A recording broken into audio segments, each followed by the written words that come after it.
कि यहाँ का जो शासन प्रशासन है विजयपुर का, वो जो है सो कैरम बोर्ड खेल रहा है और ये इधर का गोटी उधर, उधर का गोटी इधर। यही तरह जो जनप्रतिनिधि है वो महागठबंधन के नेता है।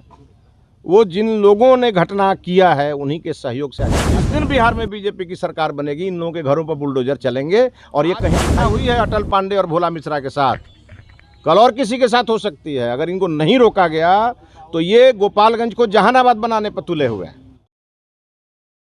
सर, ये जो विजयपुर में घटना हुई है, सबसे पहले इसमें प्रशासन की भूमिका पर सवाल उठ रहे हैं, आपका क्या कहना है इस पर? देखिए, ये बात तो सही है कि आज पूरे बिहार की स्थिति ठीक नहीं है जी, लेकिन विजयपुर की स्थिति को जब से मैं देख रहा हूँ महागठबंधन सरकार बनी है, तब से विजयपुर ऐसा लगता है कि कश्मीर होता जा रहा है। जैसा कश्मीरी पंडितों के साथ वहाँ होता था, उसी प्रकार यहाँ एक खास वर्ग के साथ ये घटनाएं विजयपुर ब्लॉक में हो रही हैं। पहले अटल पांडे की हत्या हुई और अब भोला मिश्र की हत्या हम लोगों के सामने है। और जो जिला प्रशासन है या चाहे राज्य प्रशासन है, वो तमाशबीन बना हुआ है और जैसे सभी घटनाओं में वो एक्शन करता है, वैसा ही एक्शन इस सभी घटनाओं में हो रही है।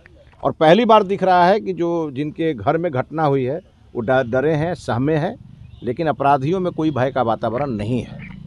और सबसे ज़रूरी इस बात की है कि शासन और प्रशासन को कारण जो घटना है उसके तह में जाना चाहिए, लेकिन अगर तह में प्रशासन नहीं जाएगा ये घटनाएं होते रहेंगी। और आजकल लाल सलाम का राज हो गया है यहाँ, और उसी लाल सलाम के कारण आज ये घटनाएं हो रही हैं। पीड़ित परिवार पर भी 307 का मुकदमा दर्ज कर लिया गया है। कुल मिलाकर इस मामले में लीपापोती चल रही है। शुरुआत में एसआईटी का गठन किया गया था, लेकिन धरातल पर एसआईटी कहीं नज़र नहीं आ रही है। देखिए, मुझे ये लगता है जी कि किससे उम्मीद कर रहे हैं हम लोग। यहाँ जो जनप्रतिनिधि हैं वो महागठबंधन के नेता हैं। वो जिन लोगों ने घटना किया है उन्हीं के सहयोग से आज सरकार चला रहे हैं। कहने के लिए वो पुलिस पदाधिकारी हैं, लेकिन उनका अभी तक तो हमको कोई दिख नहीं रहा है कि वो यहाँ कोई कार्रवाई करा रहे हैं। मैं उनको भी कहूँगा, समय रहते चेत जाइए। ये जो लोग हैं वो किसी के नहीं हैं, ये मानवता के दुश्मन हैं जी। आज घटना हुई है अटल पांडे और भोला मिश्रा के साथ, कल और किसी के साथ हो सकती है। अगर इनको नहीं रोका गया तो ये गोपालगंज को जहानाबाद बनाने पर तुले हुए हैं। विधायक जी, घटना के कुछ दिन पहले पीड़ित परिवार के द्वारा आवेदन दिया जाता है कि हमको जान माल की खतरा है, फिर भी बड़ा बाबू कहते हैं कि हमने फ़ोन पे डांट दिया है।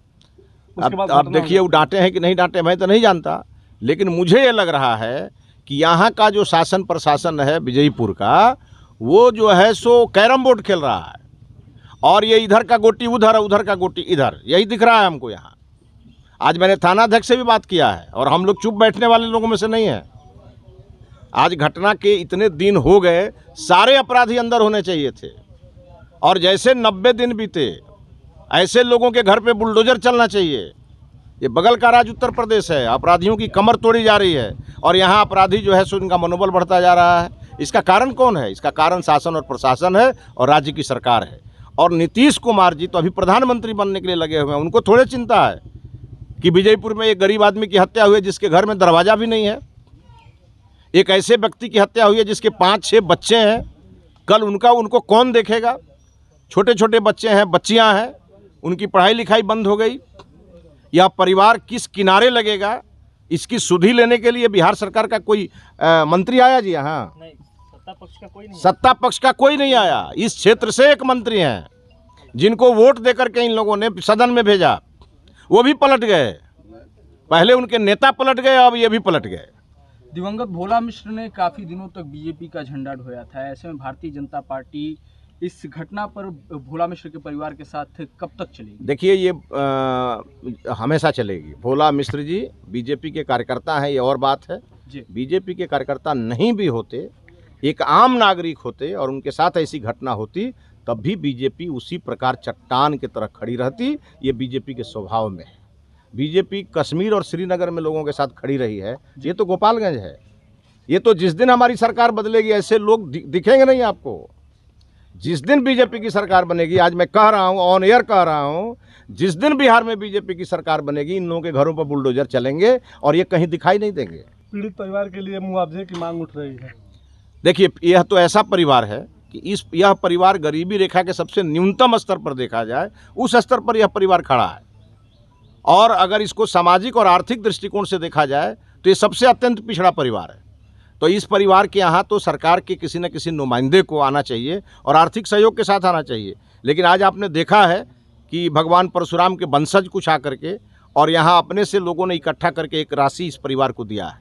उनके सीने में दर्द हुआ इस परिवार का दुख देख करके, लेकिन इस क्षेत्र के जनप्रतिनिधि को भी नहीं हुआ, बिहार में बैठी सरकार को भी नहीं हुआ। और मैं तो कहूँगा कि महागठबंधन का कोई नेता झांकने भी नहीं आया। ये पहला राज्य है जहां पीड़ित के पक्ष में सरकार खड़ी नहीं है, सरकार अपराधियों के साथ खड़ी है।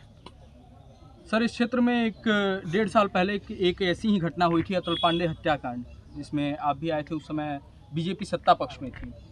अभी तक उसमें भी मुख्य आरोपी की गिरफ्तारी नहीं हुई है। करीब 5 आरोपी अब भी पुलिस की पकड़ से बाहर हैं और वर्तमान में वैसी ही घटना को उसी क्षेत्र में दोहराया जाता है। तो ऐसे में आप लोगों का क्या मत रहने वाला है दोनों घटनाओं में? देखिए, ये मैंने शुरू में ही कहा, अटल पांडे का हत्या हो या भोला मिश्र की हत्या हो जी, ये ठीक वही इतिहास दोहराया जा रहा है जो कभी कश्मीर में दोहराया जाता था। ये वही पुनरावृत्ति हो रही है और यहाँ की सरकार ठीक उसी प्रकार खड़ी चुप है जैसे वहाँ कभी महबूबा मुफ्ती की सरकार चुप रहती थी। लेकिन बीजेपी चुप रहने वाली नहीं है। हम लोगों ने कश्मीर को ठंडा कर दिया। ये गोपालगंज कौन खेत का मूली है?